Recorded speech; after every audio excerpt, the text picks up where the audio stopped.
হযরতে খুবাইব রাদিয়াল্লাহু তাআলা আনহু নামাজ দাঁড়াইয়া যেই মাত্র আমার আল্লাহর সাথে কথা বলতে আরম্ভ করেছেন। আমার ভাই, সূরা ফাতিহা পড়ার অর্থ হলো আমার মাওলার সাথে যেন সরাসরি কথা বলা হয়ে যায়। আমার ভাইরা, নামাজে দাঁড়িয়ে হযরতে খুবাইব আল্লাহর সাথে যখন কথা বলতেছিলেন, আমার ভাই মজা লাগতেছিল, কিন্তু খুবাইব লম্বা নামাজ পড়ে নাই, সংক্ষিপ্ত আকারে নামাজ পড়েছেন, 2 রাকাত নামাজ। হযরত খুবাইব রাদিয়াল্লাহু তাআলা আনহু সালাম ফিরাইয়া জল্লাদদেরকে বলতেছেন, এ বেঈমানের দল, এ কাফেরের দল, মুশরিকের দল, আমি সংক্ষিপ্ত আকারে নামাজ পড়েছি, তোমরা দেখে যাও। তোমরা মনে করেছো আমি খুবাইব লম্বা নামাজ পড়ব মরণের ভয়ে, কিন্তু আমি যখন নামাজে দাঁড়াইলাম আমি মনে মনে ভাবছিলাম যদি লম্বা নামাজ পড়ি বেঈমানেরা মনে করবে খুবাইব মনে হয় মৃত্যুর ভয়ে লম্বা নামাজ পড়তেছে। আমার ভাই খুবাইব রাদিয়াল্লাহু তাআলা আনহু বেঈমানদেরকে লক্ষ্য করে ডাক দিলেন, এই বেঈমানেরা, আমি দুনিয়াতে একটা দৃষ্টান্ত রেখে গেলাম, আমি খুবাইব দৃষ্টান্ত রেখে গেলাম, কোনো মুসলমান মৃত্যুকে কোনোদিন পরোয়া করতে পারে না। কথা বলেন ঠিক কি ঠিক না? আমার এখন ফাঁসি, আমাকে শুলিতে চড়াবে আমি জানি, এরপরও আমি সংক্ষিপ্ত নামাজ পড়েছি। ইতিহাস হয়ে থাকুক যে খুবাইব মৃত্যুর ভয়ে নামাজ লম্বা করে নাই। কথা বলেন ঠিক কি না? আমার ভাই, 2 রাকাত নামাজ পড়া শেষ, জল্লাদেরা খুবাইবকে 2 হাতে ধরে ফেলছে। আল্লাহ নবীর সাহাবী হযরতে খুবাইব রাদিয়াল্লাহু তাআলা আনহুকে নিয়ে যাওয়া হলো ওই স্টেজে, বিশাল স্টেজ। আমার ভাই, বিশাল মানুষের সমাগম, হাজার হাজার মানুষ খুবাইবের ফাঁসির দৃশ্য দেখার জন্যে, তামাশা দেখার জন্য আসছে।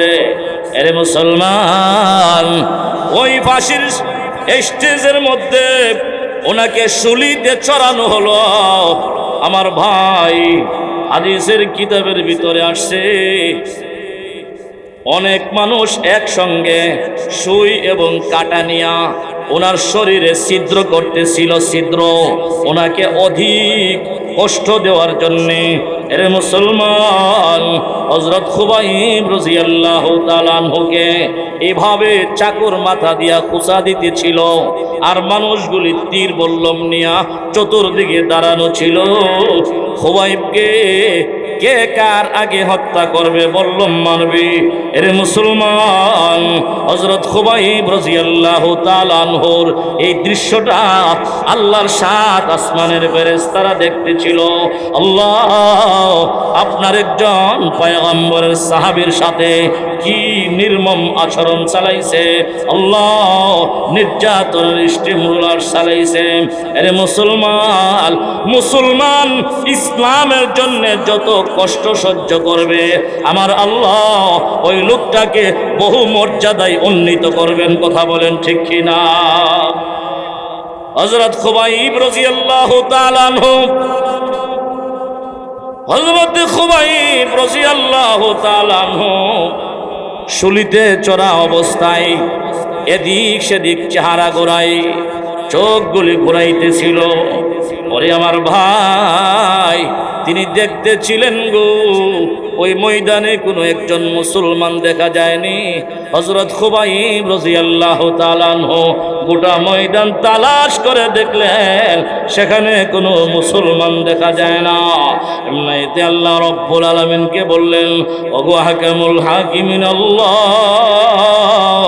ও আমার মাওলা, আপনি তো জানেন আমি খুবাইবের মনে বড় আশা ছিল, আমি খুবাইবের মনে বড় তামান্না ছিল, আমি শহীদ হয়ে যাব।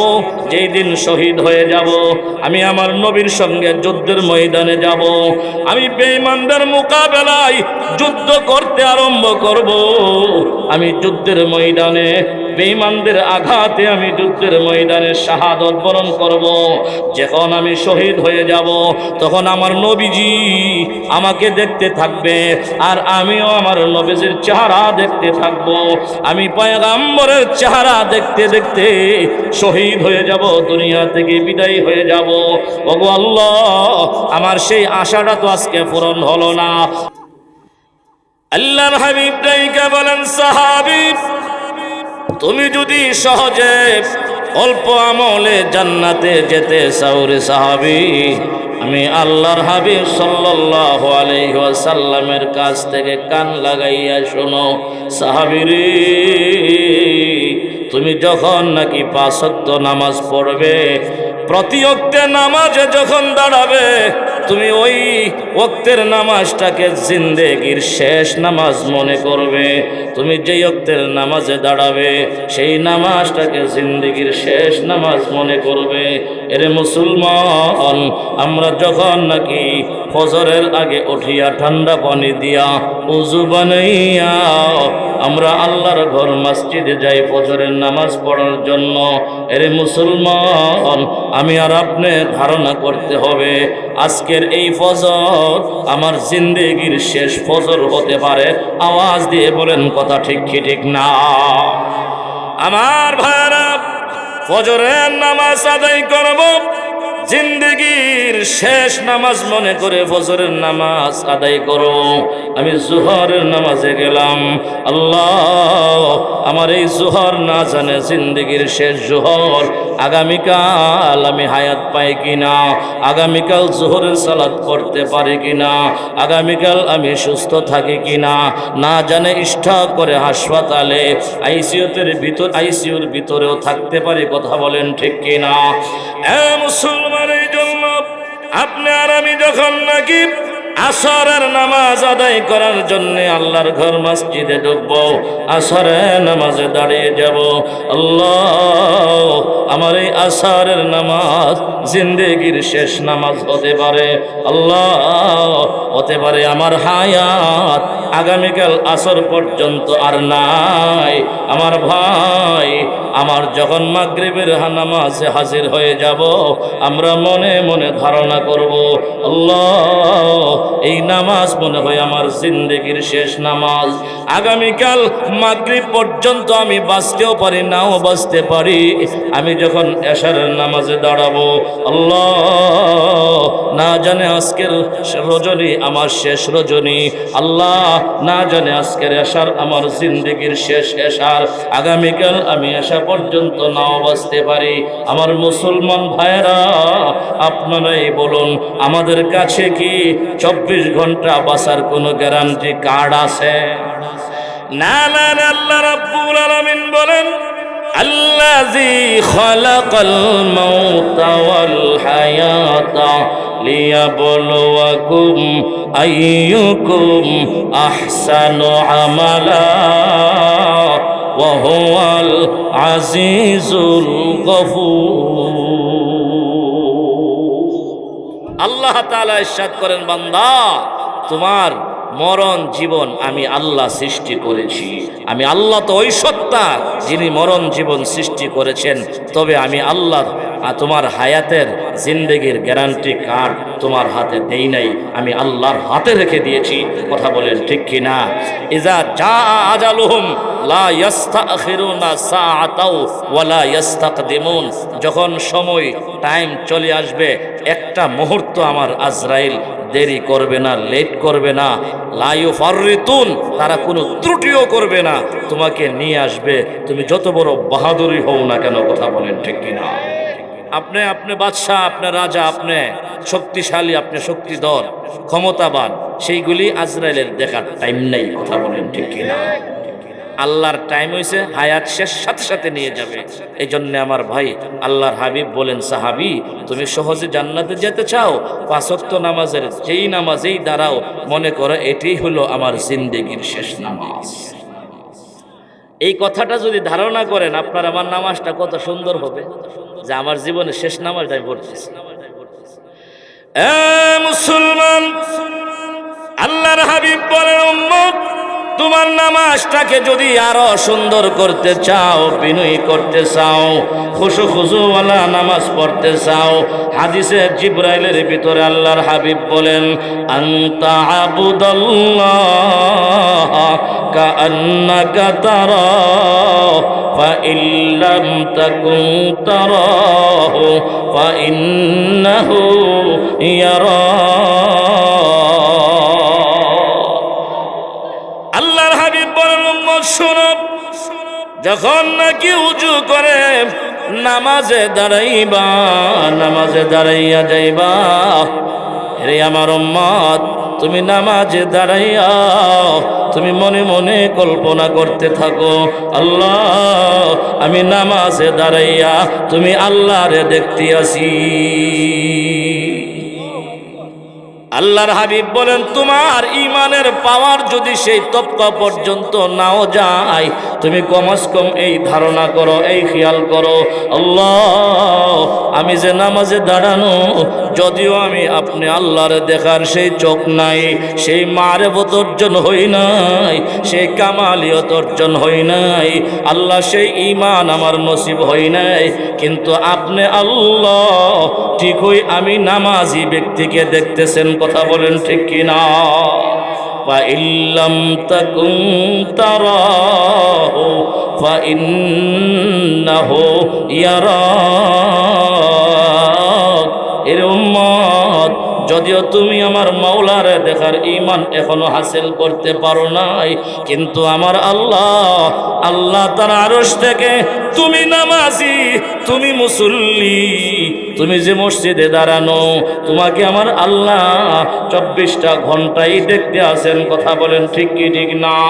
এই জন্য মুসলমান, আল্লাহর হাবিব সাল্লাল্লাহু আলাইহি ওয়াসাল্লাম বলেন, উম্মত রে, তোমার নামাজকে যদি সুন্দর করতে চাও, আমার ভাই, আমরা তো নামাজ সুন্দর করব দূরের কথা, আমরা তো অনেকে আছি 5 ওয়াক্ত নামাজই করি না। নামাজ পড়লে না সুন্দরের মাসলাই তো ঠিক নিও আমার ভাই। এই জন্যে ঈমানের পরে সবচাইতে গুরুত্বপূর্ণ বিধানের নাম হলো নামাজ। কথা বলেন ঠিক কিনা? আমার ভাই, ইবাদতের মধ্যে সবচাইতে গুরুত্বপূর্ণ ইবাদতের নাম হলো নামাজ। এই জন্যে মুসলমান অবশ্যই 5 ওয়াক্ত নামাজ খেয়াল করতে হবে, গুরুত্ব দিতে হবে, সংরক্ষণ করতে হবে। আল্লাহ রাব্বুল আলামিন বলেন, তুমি মুমিন বনতে চাও, 1 নাম্বার হলো তোমার 5 ওয়াক্ত নামাজ ঠিক করতে হবে। ও মুমিন মুসলমান, শুধু নামাজ পড়লেই হবে না। আমার আল্লাহ রাব্বুল আলামিন বলেন, আল্লাযীনা হুম ফি সালাতিহিম খাশিউন। আল্লাহ তাআলা বলেন, তোমার নামাজটা খুশু খুশুওয়ালা, বিনয়ী ভাব, নম্রতার সাথে আল্লাহর সামনে দাঁড়ায় নামাজ পড়ো। ও আমার ভাই, এই জন্য আমরা 5 ওয়াক্ত নামাজ সুন্দর করার দরকার আছে কিনা? 1 নাম্বার তো হলো গুরুত্ব দিতে হবে। বুখারী শরীফের 3045 নং হাদিস, লম্বা হাদিস, হাদিসের শেষ অংশটা নামাজের গুরুত্ব সংক্রান্ত। হযরত খুবাইব রাদিয়াল্লাহু তাআলা আনহুকে জল্লাদরা জিজ্ঞাসা করছিল, একটু পরে তোমার ফাঁসি, তোমার জন্য স্টেজ করা হয়েছে, শুলি স্থাপন করা হয়েছে, তোমাকে শুলিতে ছড়ানো হবে, তোমাকে ফাঁসি দেওয়া হবে একটু পরে, এবার বলো তোমার জীবনের শেষ আশা কি পূরণ করা হবে? আপনারা বলেন, আপনাদেরও জানার বাকি নাই। ফাঁসির আসামিকে ফাঁসি দেওয়ার পূর্ব মুহূর্তে তার শেষ আশার কথা জিজ্ঞাসা করা হয়। ঠিক কিনা? যদি আমাদেরকে জিজ্ঞাসা তাহলে আমরা কি বলতাম? আমরা বলতাম যে ভাই, আমার ছোট্ট মেয়েটা আর একটু আনো দেখি, ঠিক নিও, আমার মা বাবার একটু দেখি, শেষ আশা, আমার বউডারে একটু আমার সামনে আনো, শেষ ওসিয়তটা করে যায়। কথা বলেন ঠিক না? হযরত খুবাইব রাদিয়াল্লাহু তাআলা আনহুকে যখন জল্লাদেরা জিজ্ঞাসা করলো, একটু পরে তোমার ফাঁসি, শুলিতে ছড়ানো হবে, হত্যা করা হবে, শহীদ করা হবে তোমাকে, এই মুহূর্তে তোমার শেষ আশা কি? তিনি বললেন, আমার আশা হলো 1 লোটা পানি দাও, আমি 1 লোটা পানি দিয়া উযু বানাইয়া আমার জীবনের শেষ মুহূর্তে আমার মাওলার 2টা সেজদা করতে চাই। মুসলমান, হযরত খুবাইব রাদিয়াল্লাহু তাআলা আনহু জিন্দেগীর শেষ মুহূর্তে মরণটাকে সামনে নিয়ে কোনোদিন দুনিয়ার কোনো চাহিদার কথা উচ্চারণ করেন নাই। তিনি বলেছেন, এর জল্লাদেরা, আমি শুনেছি, আমি বুঝেছি, একটু পরে আমি শহীদ হয়ে যাব, আমি আল্লাহ রব্বুল আলামিনের কাছে চলে যাব। আমি তো এটাই চাই, দুনিয়ার এই রং তামাশার দুনিয়ায় আর থাকতে চায় না, আমি আল্লাহ রব্বুল আলামিনের কাছে সাক্ষাৎ করতে চাই। ও মুসলমান, যারা আসল মুমিন তারা দুনিয়ায় বেশি থাকতে চান না, বরং আমার মাওলার কাছে চলে যেতে চান। কথা বলেন ঠিক কিনা? আমার ভাইরা, হযরত খুবাইব রাদিয়াল্লাহু তাআলা আনহু এক লোটা পানি দেওয়ার পর তিনি সুন্দর করে ওযু বানালেন, সুন্দর করে। আমার ভাই, আমাদের পয়গম্বর সাল্লাল্লাহু আলাইহি ওয়াসাল্লাম বলেন, উম্মতে মুহাম্মদের যেই মানুষটা, যেই উম্মতটা সুন্দর করে ওযু করবে, তার ওযুর পানির শেষ ফোঁটার সাথে তার গুনাহগুলি জমিনে ঝরে পড়ে যাবে। মান আহসানাল ওযু, এই ব্যক্তি সুন্দর করে ওযু করে। আমরা তাড়াহুড়া করে ওযু করি, আমরা ঘর থেকে বাহিরই অনেক পরে, সারস্টল থেকে বাহির একামত শুননা। কথা বলে ঠিক কিনা? আর অনেক মুসল্লি আছে সারস্টলের বড় রে কইয়া, কেউ ভাই তুমি চাড়া বানাও, আমি আই। আরে কইতে আমি তুই সেজদাত আই। কথা বুঝলেন না? চাড়া বানাও, আমি নামাজটা হই রে। তাহলে কোন জাত নামাজ পড়তে হয় চিন্তা করছি। চা বানাইতে পারে, তার নামাজ শেষ। নাউজুবিল্লাহ কইতেন না? এ জাত নামাজের নাম খুশুখুজুওয়ালা নামাজ নয়। কথা বলেন ঠিক কিনা? খুবাইব রাদিয়াল্লাহু তাআলা আনহু বলেন, আমার জীবনের শেষ আশা দুনিয়ার কোনো কিছু চাওয়া না, আমার রবকে দুইটা সেজদা করতে চাই। এ মুসলমান, আল্লাহ নবীর সাহাবী হযরত খুবাইব রাদিয়াল্লাহু তাআলা আনহু সুন্দর করে ওযু বানালেন। আমার ভাই, ওযু বানাইয়া তিনি নামাজে দাঁড়িয়ে গেলেন। বেঈমান কাফের জল্লাদেরা মনে করছে, যদি বাটফার হও তাহলে নামাজে দাঁড়াইলে আর সালামই ফিরাইত না। ঠিক নেই? কারণ সামনে তো তার মরণ। আমার ভাই, এক মুসল্লি বলে ইমাম সাহেবের কিছু কইছে, গাল বন্ধ করছে। তখন ইমাম সাহেব, আমি তো বহা দিলে দোষ। ঠিক নেই? ইমাম সাহেব বহা মারছে। আচ্ছা, পাবলিক দিতে পারে, বুঝছেন? ইমাম সাহেব বুঝা বহা মারছে কেমন? ইমাম সাহেবকে বহা টোহা দিতাম না, সামনে নামাজও যায়। যখন নামাজে গেছে, শেষ বৈঠকে আত্মায়াত পড়েও পড়েও পড়েও দরুদ শরীফ পড়েও 10-12 বার হয়েছে, সালাম আর ফিরা না। যে বড়া বহা দিছি, যে তওবা করছি, আর জীবনে বলতাম না। আমার দোকানটা খুললে চেয়েছি বাজার, বুঝছেন নি? সালাম তো আর ফিরা না। ইমাম সাহেব আজকে ইচ্ছে মতো শাস্তি দিয়ে দোকান তো খোলা। আমার ভাই, যেই মাত্র অনেক দেরি করে সালাম ফিরেছি, ইমাম সাহেব ফিরেছি, ওরে এবারে দাঁড়ায় ইমাম সাহেব মাফ চাই, আমার সামনের দিকে নামাজে দেরি করেন না, আমার দোকান খুললে চাই বাজার। কথা বলেন ঠিক কিনা? ইমাম সাহেব বহা দিতে জানা তো, সালাম না ফিরে হইল শাস্তি না দিছে। কথা বলেন ঠিক কিনা? আমার ভাই, বলতেছিলাম, খুবাইব রাদিয়াল্লাহু তাআলা আনহু জীবনের শেষ আশা কি? নামাজ। নামাজের ভিতরে কি মজাটা পাইল। মুসলমান, হযরত খুবাইব রাদিয়াল্লাহু তাআলা আনহু নামাজে দাঁড়াইয়া যেই মাত্র আমার আল্লাহর সাথে কথা বলতে আরম্ভ করেছেন, আমার ভাই, সূরা ফাতিহা পড়ার অর্থ হলো আমার মাওলার সাথে যেন সরাসরি কথা বলা হয়ে যায়। আমার ভাইরা, নামাজে দাঁড়িয়ে হযরত খুবাইব আল্লাহর সাথে যখন কথা বলতেছিলেন, আমার ভাই মজা লাগতেছিল, কিন্তু খুবাইব লম্বা নামাজ পড়ে নাই, সংক্ষিপ্ত আকারে নামাজ পড়েছেন, 2 রাকাত নামাজ।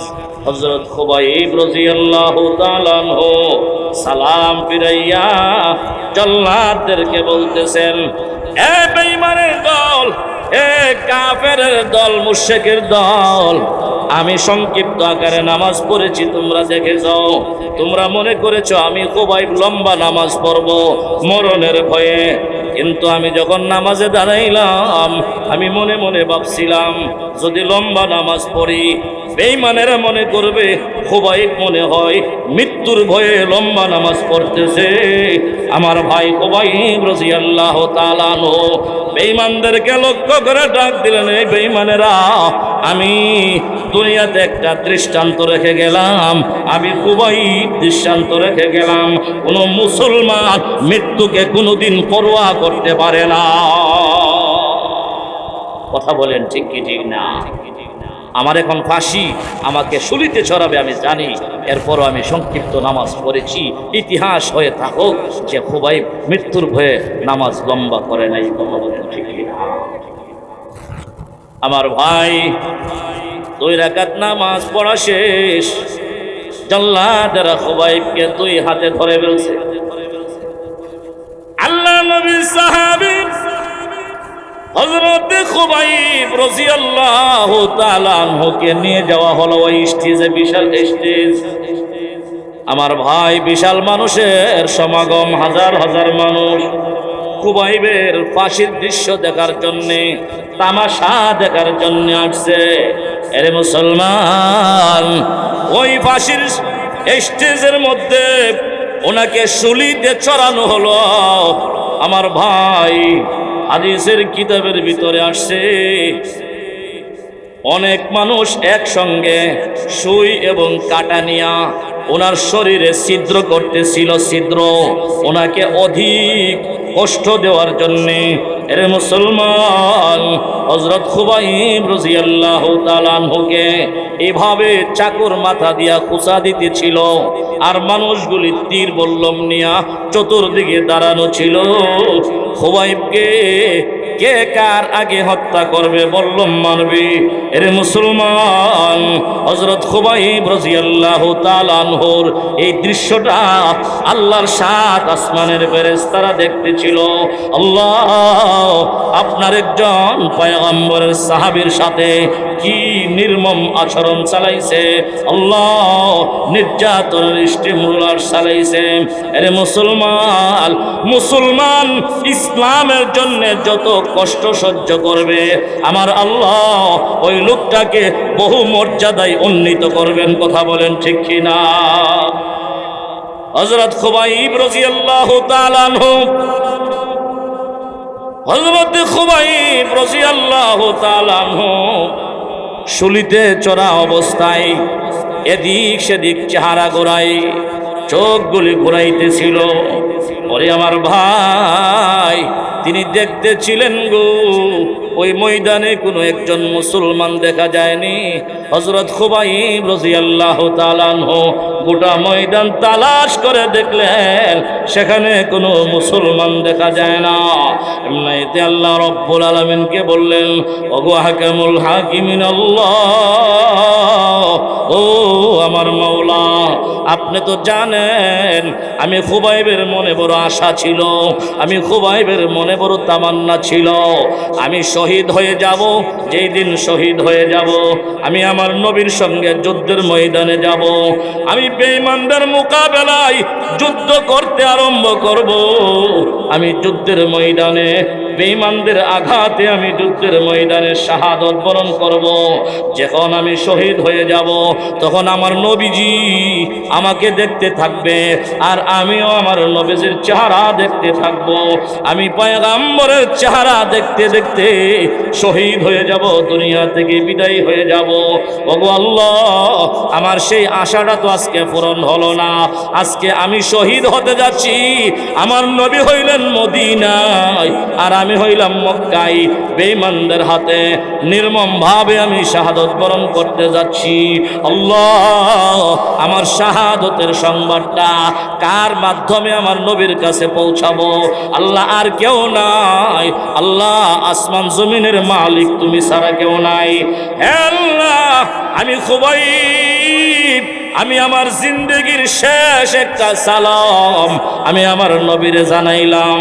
আল্লাহ, যেহেতু এই ময়দানে আমার পক্ষে কেউ নাই, আল্লাহ আমার পক্ষ থেকে আমার জিন্দেগির শেষ সালামটা আপনি আল্লাহ আমার নবীর কানে পৌঁছাইয়া দিয়েন। আল্লাহু আকবার বলেন, আল্লাহু আকবার। মুসলমান, আল্লাহ রব্বুল আলামিনের কাছে দরখাস্ত পেশ করলেন, আল্লাহ আমার শাহাদতের সেই নির্মম কাহিনী আর হিস্টোরি আমার নবীর আপনি জানাইয়া দিয়েন। আমার ভাই আল্লাহর হাবিব সাল্লাল্লাহু আলাইহি ওয়াসাল্লাম মসজিদে নববীর ভিতরে সাহাবায়ে কেরামকে নিয়ে বসা ছিলেন। হঠাৎ করে আল্লাহর নবী বলতেছিলেন, ওয়া আলাইকাস সালাম ইয়া খুবাই, ওয়ালাইকাস সালাম ইয়া খুবাইব, এ খুবাইব তোমার সালাম আমি নবী পাইছি। সাহাবায়ে কেরাম জিজ্ঞাসা করেন, নবী গো, আমরা শুনেছি আপনার খুবাইব মক্কা নগরীতে কারাগারে আটকা আছে। আপনার খুবাইবকে তো আমরা আসতে দেখি নাই, বসতে দেখি নাই, কথা বলতে দেখি নাই, সালাম দিতে দেখি নাই। আপনি যে আপনার খুবাইবের সালামের জবাব দিলেন, কেমনে দিলেন গো? এমনিতে আমার নবী ডাইকা বলেন, সাহাবীরা রে, এই মুহূর্তে মক্কা নগরীর জালেমরা, বেঈমান কাফেরেরা আনুষ্ঠানিকভাবে আমার খুবাইবকে মক্কা নগরীতে শহীদ করেছে, শুলির কাষ্টে উঠাইয়া দুনিয়া থেকে বিদায় করে দিয়েছে। আমার খুবাইব জিন্দেগির শেষ লগ্নে আমি আল্লাহ রব্বুল আলামিনের কাছে জীবনের শেষ সালামটা জিম্মাদারিতে দিয়ে গেছেন। আল্লাহ রব্বুল আলামিন জিম্মাদার হইয়া আমি নবীর কাছে খুবাইবের সালাম আমার কাছে পৌঁছায়া দিয়েছেন। কোন সুবহানাল্লাহ। আমার ভাইরা, আল্লাহ রব্বুল আলামিন সংবাদও জানায়া দিলেন, ওগো আমার বন্ধু, আপনার খুবাইব এই মুহূর্তে নির্মম ভাবে শহীদ হয়ে গেছে, আমার দিনের জন্য শহীদ হয়ে গেছে, আর আপনাকে জিন্দেগির শেষ সালাম জানাইছে। আমার ভাই, আমি যেই কথাটা আপনাদেরকে বুঝাইতে চাই, হযরত খুবাইব মৃত্যুর প্রাককালে একটা কথা জিন্দেগির শেষ আশা বলে প্রমাণ করে দিয়েছেন, আমার দুনিয়ার কোনো আশা নাই, কিছু খাওয়ার তামান্না নাই, আমার তামান্না আছে গো, আমি আমার রবকে চারটা সেজদা করতে চাই। কথা বলেন ঠিক কিনা? একজন নবীর সাহাবী এমনি তো শহীদ হতে যাচ্ছেন, জান্নাতি। কথা বলেন ঠিক কিনা? এরপরেও নবীর সাহাবী জীবনের শেষ আশা হইল তার 2 রাকাত নামাজ। সুবহানাল্লাহ বলবেন। আমার ভাই, নামাজের গুরুত্ব দেওয়ার দরকার আছে কিনা না? এবার বলেন, জান্নাতি হয়েও তারা নামাজের এত গুরুত্ব। আরেকজন জান্নাতি সাহাবী, আবু বকর ফিল জান্নাহ, ওমর ফিল জান্নাহ, ওসমান ফিল জান্নাহ, আলী ফিল জান্নাহ, তলহা ফিল জান্নাহ, জুবাইর ফিল জান্নাহ। আমার ভাই, ফারুক আজম ওমর খলিফাতুল মুসলিমিন, তিনি ফজরের নামাজ এর ইমামতি করার জন্য মসজিদে নববীর ভিতরে ঢুকছেন। ইমামতির মুসল্লাই গেলেন, কেরাত শুরু করলেন। ইহুদির এক গোলাম আবু লুলু আল মাজুসি অগ্নি পূজারী, সে আমার খলিফাতুল মুসলিমিন ওমরকে হত্যা করার লক্ষ্যে একটি খঞ্জর নিয়ে মসজিদের ভিতরে ঢুকে সফে আউয়ালে ইমাম সাহেবের বরাবর দাঁড়াইছে। নাউজুবিল্লাহ বলেন। খঞ্জর নিয়ে দাঁড়াইছে। ইমাম সাহেবের পিছনে একেবারে পাক্কা মুসল্লি, চাদর টাদর মরি দিয়া, চাদরের ভিতরে হইলে চাক্কু। আমার ভাই, বহু মানুষ এরকম সমাজে থাকে যাদের মুখ আর দিল সমান না। কথা বলেন ঠিক কিনা? চাকু নিয়ে দাঁড়াই গেল ইমাম সাহেবের পিছনে। যেই মাত্র কেরাত শুরু, আমার ভাই খঞ্জর দিয়া এলো পাথারি আঘাত হযরত ওমর রাদিয়াল্লাহু তাআলা আনহুর পেটের ভিতরে হয়ে গেছে। হযরত ওমর রাদিয়াল্লাহু তাআলা আনহু নারী বুড়ি চাপ দিয়া ধইরা পাশে গিয়া সফে আউয়ালে প্রথম লাইনে বসছেন, আর আব্দুর রহমান ইবনে আউফকে বলছেন, তুমি ইমামতি করো, তুমি নামাজটা শেষ করো। নামাজ শেষ করে দেখেন হযরত ওমর গড়াগড়ি করে না, চিল্লা না, বরং প্রথম সফে বৈশা বৈশা এই নারী বুড়ি চাপ দিয়া ধইরা ফজরের নামাজ আদায় করছে। কি বুঝলেন? আর শহীদ হয়ে যাবে, মারাত্মক আহত, নারী বড়ি বের হয়ে গেছে। নামাজের পরে জিজ্ঞাসা করা হয়, আপনি নামাজটা তো ইচ্ছা করলে পরেও পড়তে পারতেন। ওমর বলতেছেন, তোমরা কি বলতেছ? আমি নামাজ পরে পড়ব? যদি আমি এখন শহীদ হয়ে যাই আর এই নামাজটা কাজা থেকে যা, আমি আমার মৌলার কাছে কি জবাব দেব? কি জবাব দেব? মুসলমান, ফারুক আজম হযরতে ওমর রাদিয়াল্লাহু তাআলা আনহু ওনাকে ধরাধরি করে নামাজের পরে যখন নাকি রুমে নেওয়া হলো, রুমে ডাক্তার কবিরা জানা হলো, আমার ভাই বর্তমান বিশ্বের মতো এত উন্নত চিকিৎসা তদানীন্তন কালে ছিল না। কথা বলেন ঠিক কি না? বাংলাদেশে না হইলে মাদ্রাজ, ইন্ডিয়াতে যা, না হইলে সিঙ্গাপুর যা। কথা বলেন ঠিক কি না? আর আমরা এমপি মন্ত্রীরা তো ডাইরেক্ট সিঙ্গাপুর, আর এর তো টাকার অভাব নাই। ঠিক নিয়ে এক গুতা দিলে 1 কোটি, 2 কোটি, 3 কোটি। কথা বলেন ঠিক কিনা? এরাই মূলত আসল চোর, বড় চোর। কথা বলেন ঠিক কিনা? আমাদের দেশে, বাংলাদেশে গরিব চুরি করলে বিচার হয় একাধিকবার, ধনী চুরি করলে ফুলের মালা দেওয়া হয়। কথা বলেন ঠিক কিনা? ও আমার ভাই এমপি সাহেব, সে তো হাজার হাজার কোটি টাকা চুরি করলো, সে আমাদের দেশে আসলে তার জন্য দলীয় লোকেরা শত শত মালা পরায়া এইভাবে তাকে সংবর্ধনা দেয়। কথা বলেন ঠিক কিনা? কিন্তু আমার ভাই একজন গরিব মানুষ, অসহায়, হ্যাঁ, সে তার ছেলে মেয়েকে চাউল কিনা দেওয়ার জন্য টাকা নাই, রিক্সা ভাইয়া টাকা পাইছে না। এই লোকটা কোনোভাবে এক জায়গার থেকে 100 টাকা 200 টাকা চুরি করে ফেলছে, উপায় নাই। হ্যাঁ, এই লোকটাকে যদি ধরা পড়ে তাহলে জুতার বাড়ি তো আসই, জুতার মালা তো আসই, হেরে নিয়ে 3-4 বার বিচার হইব। কথা বলেন ঠিক কিনা? 100 টাকার সুরের বিচার হই, আর লক্ষ কোটি টাকার সুরের বিচার বাংলার জমিনে নাই। কথা বলেন ঠিক কিনা? এর নাম হইল বেইনসাফি। এই বেইনসাফি যতদিন পর্যন্ত দেশ থেকে উৎখাত না হবে, এই দেশে শান্তি প্রতিষ্ঠার আশা করা যায় না। কথা বলেন ঠিক কিনা? আমার ভাই বলতেছিলাম, হযরত ওমর রাদিয়াল্লাহু তাআলা আনহুকে যখন এইভাবে রুমে নেওয়া হলো, চিকিৎসকরা আসলো, চিকিৎসা দিল, বলা হইলো ওনাকে দুধ পান করান। উনি দুধ খাই মুখ দিয়া, আর দুধ বের হয়ে যায় পেট দিয়ে। কি হয়ে গেল? আমার ভাই, চিকিৎসকরা বলছেন না, চিকিৎসা করলে আর কোনো কাজ হবে না, উন্নতি নাই, ধীরে ধীরে শাহাদতের পেয়ালা পান করবে। হযরত ওমর বিনয়ে বিনয়ে কান্দে। ওমরের বড় ছেলে আব্দুল্লাহ জিগে, আব্বা আপনি তো আবু বকর ফিল জান্নাহ, ওমর ফিল জান্নাহ, যেই নবী জীবনে কোনো মিথ্যা শব্দ বলে নাই, সেই নবী আপনি ওমরকে জান্নাতের সার্টিফিকেট দিছেন, আর আপনি মরণের ভয়ে কান্দেন। এটা কোনো কথা হইল? তো শরমের ব্যাপার। আপনি মরণের ভয়ে কানবেন কেন? আপনি তো কবরে গেলেই জান্নাত। কথা বলেন ঠিক কিনা? নবীর ঘোষণা, আপনি কেন কান্দেন? বলে, বাবা রে, আমি কান্দি এই কান্দা না, আমি কান্দতেছি হইল আমার নবীর দিকে তাকাইয়া। সুবহানাল্লাহ। কারণ আমি যখন থেকে মুসলমান হয়েছি, নবীর পাশ থেকে কোনোদিন সরে যাই নাই। আমি আর আবু বকর সর্বদাই নবীর পাশেই ছিলাম, সঙ্গী ছিলাম। নবী যেখানেই যাইতো, আবু বকর ওমর কোথায় রে, আসো অমুক জায়গায় যাব। আবু বকর ওমর কোথায়? আবু বকর ওমর সারা নবী কথা বলতেন না। আমি নবীর পাশ থেকে কোনোদিন সরে যাই নাই। আমার নবী রওজায়ে পাকে চলে যাওয়ার পরেও আমি যখন কোনো আপদ বিপদে মুসিবতে পড়তাম, পেরেশানিতে পড়তাম, আমি ওমর দৌড়াইয়া নবীজির রওজার পাশে গিয়া নবীর কাছে যখন দাঁড়াইয়া দরুদ শরীফ পড়ছি, আমার সমস্যার সমাধান হয়ে গেছে। এখন যদি আমি শহীদ হয়ে যাই, তোমরা আমাকে জান্নাতুল বাকিতে দাফন করো, আর নবী থাকবো রওজাতে, আমি থাকবো জান্নাতুল বাকিতে, আমি তো এত দূরে কিয়ামত পর্যন্ত থাকতে পারবো না। কারণ আমি নবী ছাড়া থাকতে পারবো না। নবী থাকবো রওজাতে, আমি থাকবো জান্নাতুল বাকিতে, এত দূরে, বেশি দূর না কিন্তু, এরপরও নবীর পাশে ছাড়া আমি কেমনে থাকবো? আমি নবী থেকে দূরে থাকতে আমার ডর লাগতেছে, আমি থাকতে পারবো না। আব্দুল্লাহ দৌড়ায় গেছেন আম্মা জান আয়েশার কাছে, আয়েশা আপনার এখানে তো কবরের জায়গা খালি টালি আছে, আপনি একটা কবরের জায়গা দিলে আমার আব্বারে এখানে দাফন করতে পারি। আয়েশা বলতেছেন, তোমার আব্বারে কেমনে দিব? 2টা কবরের জায়গা আছে। একটা কবর তো হইল শেষ জমানায় ঈসা নবী আগমন করলে ওনাকে এই কবরে দাফন করা হবে। সুবহানাল্লাহ, এটা আমার নবী ওসিয়ত করে গেছে।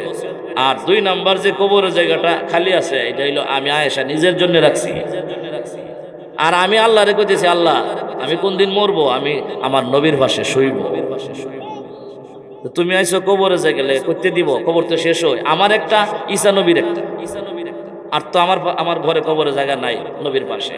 একটা তো আছে আবু বকর, একটা আছে রওজা, দুইটা, একটা আছে আমার, তিনটা, আর একটা আছে ঈসা নবীর, চারটা তো শেষ হয়। ওমর রাসূল আব্দুল্লাহ চলে যাও। একটু পরে ডাকতেছেন, আব্দুল্লাহ যাইও না, যাইও না, কথা শুনে যাও। সুবহানাল্লাহ, কথা শুনে যাও। কি কথা আম্মা জান? বলে আমার যে নিজের কবরের জায়গাটা আছে এটা তোমার আব্বারে দান করে দিলাম। সুবহানাল্লাহ, তোমার আব্বারে দাফন করো। আব্দুল্লাহ বলতেছেন, এই কথাটা তো প্রথমে আপনি কইতে পারতেন, এতক্ষণে কইতেছেন কেন? আম্মা জান আয়েশা যে কথাটা বললেন, ও আমার ভাই, আম্মা জান আয়েশা রাদিয়াল্লাহু তাআলা আনহা বলতেছেন, আমি এতক্ষণ চিন্তা করতেছিলাম নবীর পাশের বাম পাশের কবরের জায়গাটাতে আমি ঘুমাইলে নবী বেশি খুশি হইব না ওমর ঘুমাইলে বেশি খুশি হইব। সুবহানাল্লাহ। মুসলমান, আম্মা জান আয়েশা রাদিয়াল্লাহু তাআলা আনহা বলতেছিলেন, আব্দুল্লাহ রে, আমি চিন্তা করে দেখেছি, আমি আয়েশা পয়গম্বরের পাশে ঘুমানোর চাইতে তোমার আব্বা ঘুমাইলে আমার নবী বেশি খুশি হইয়া যাইব। এ আম্মা জান, আমরা জানি সব আম্মা থেকে আপনাকে আল্লাহর হাবিব বেশি ভালোবাসতেন, তাহলে আপনি না ঘুমাইয়া আমার আব্বা ঘুমাইলে বেশি খুশি হবে এই কথাটা আপনি জানলেন কেমনে? আম্মা জান আয়েশা বলেন, আব্দুল্লাহ রে, তোমার আব্বা ওমর আমার নবীর দুঃখের দিনের সঙ্গী, আর আমি আয়েশা হইলাম সুখের দিনের সঙ্গী। আমি সুখের দিনের সঙ্গী, তোমার আব্বা হইল 40 নম্বরে মুসলমান। আবু জাহেলের মোকাবেলা করেছে তোমার আব্বা, গোটা মক্কার বেঈমানদের মোকাবেলা করেছে তোমার আব্বা। তোমার আব্বার কারণে ইসলামের শক্তি বেড়েছে আমার ভাই। এই জন্য আম্মা জান আয়েশা বলেন, আমি এই কবরে না ঘুমাইয়া তোমার আব্বা ঘুমাইলে আমার পয়গম্বর বেশি খুশি হয়ে যাবে। ও আমার ভাই, এই চিন্তা করে সর্বশ্রেষ্ঠ দাফন করা হইল পয়গম্বরের পাশে হযরত ফারুক আজম ওমরকে। কথা বলেন ঠিক না? পয়গম্বরের জীবদ্দশার সাথী ছিল। আচ্ছা, পয়গম্বরের দুনিয়ার সাথী ছিলেন আবু বকর ওমর। কথা বলেন ঠিক কি না? আরে কি দৃশ্য আজকে রওজায়ে পাকের সাথী। কথা বলেন ঠিক কি না? এক পাশে আবু বকর আর এক পাশে ওমর। আল্লাহর হাবিব বলেন, হাসরের ময়দানও তারা হবে আমার সাথী। এবং পয়গম্বর বলেছেন হাদিস শরীফে, মেশকাতেও হাদিসটা আছে, নবীজি বলেন যে দুনিয়াতে আমার 2 জন মন্ত্রী আছে, আর আখেরাতেও আমার 2 জন মন্ত্রী, আবার আখেরাতেও এ 4 জন আমার সাথে থাকবে। দুনিয়ার 2 জন হইল আবু বকর আর ওমর। সুবহানাল্লাহ। তারা ইহকালেও থাকবে রওজাতেও, পরকালেও, হাসর ময়দানেও, জান্নাতেও। সুবহানাল্লাহ। আমার ভাই, নবীর পাশে থাকার কারণে লস হইল না লাভ? কতই না বেশি লাভ হয়েছেন। নবীর পাশে ঘুমাইতে পেরেছেন। তামাম পৃথিবীর হাজী সাহেবরা যারা আপনারা যাইতেছেন, যারা যাইতে পারে নাই, আল্লাহ সবারে যাওয়ার তৌফিক দান করেন। কি বলেন, যাওয়ার দরকার আছে কিনা? তো আমরা যখন রওজায়ে পাকে গিয়ে সালাম দিব, আপনারা জানেন যারা গেছেন, হাজী সাহেব আছেন, রওজায়ে পাকে সালাম পৌঁছানোর একটা বাউন্ডারিতে একটা ছিদ্র আছে, পাশে আবার আরো 2টা ছিদ্র আছে। একটা ছিদ্র হইল সালাম পৌঁছানোর জন্য আমার নবীজি সাল্লাল্লাহু আলাইহি সাল্লামকে সালাম পৌঁছানোর, আর 2টা ছিদ্র হলো আবু বকর ওমরকে সালাম পৌঁছানোর ছিদ্র। সুবহানাল্লাহ বলে। তাহলে তামাম পৃথিবীর হাজী সাহেবদের সালাম সেই 2 জন নবীর পাশে শুয়ে শুয়া প্রতিদিন লাখো সালাম পাইতেছে। কথা বলেন ঠিক কিনা? এই মর্যাদা আমার আল্লাহ ইহকালেও দিয়েছেন, পরকালেও দিবেন নবীর সোহবতের কারণে। কথা বলেন ঠিক কিনা? আমার ভাই, নবীজি সাল্লাল্লাহু আলাইহি সাল্লাম বলেছেন, উম্মত নামাজ নামাজ নামাজ। কথা বলেন ঠিক কি ঠিক না? আপনি আর আমি যদি নামাজ ঠিক রাখি, তাহলে আল্লাহই আমাদের সব কাজ আঞ্জাম দিয়ে গুছাইয়া দিব। আর 1 নাম্বার হলো, দুনিয়াতে নামাজ ঠিক থাকলে আমাদের সাংসারিক অভাব অনটন আল্লাহ নিজ গুণে দূর করে দিবেন। সবচাইতে বড় কথা হলো হাসরের মাঠে যারা প্রকৃত নামাজি, আল্লাহ নামাজিদেরকে বিনা হিসাবে জান্নাত দিয়ে দিবে। আচ্ছা বলেন, এই দুইটা সমাধান যদি হয়ে যা, দুনিয়াতে অভাব অনটন দূর হয়ে যা, আর পরকালে বিনা হিসাবে জান্নাতে যাওয়া যা, আমাদের দুঃখটা কোথায়? পাঁচ ওয়াক্ত নামাজ পড়তে। কথা বলেন ঠিক কি না? আমার ভাই, আমরা পাঁচ ওয়াক্ত নামাজ পড়ার দরকার আছে কিনা নাই? পাঁচ ওয়াক্ত নামাজ অতি গুরুত্বের সাথে। আল্লাহ তাআলা বলেন, قد أفلح المؤمنون الذين هم في صلاتهم خاشعون। আল্লাহ তাআলা বলেন, ওই মুমিন সফল কাম হয়ে গেছে যেই ব্যক্তি নাকি খুশু খুজু এবং বিনয়ের সাথে নামাজ আদায় করে। আমাদের পুরুষ যারা আছি, বৃদ্ধ যারা আছি, যুবক ভাইরা যারা আছি, নারী পুরুষ সবাই গুরুত্ব সহকারে আল্লাহ পাঁচ ওয়াক্ত নামাজ আমাদের সকলকে পড়ার তৌফিক দান করে দেন। সকলে বলুন আমিন। আমার ভাই, আমার ওই ব্রাহ্মণগাঁও গিয়ে আর একটা বয়ান ধরতে হবে, এজন্যে কয়েকটা কথা আপনাদের সামনে বললে দোয়া নেওয়ার জন্য আসলাম।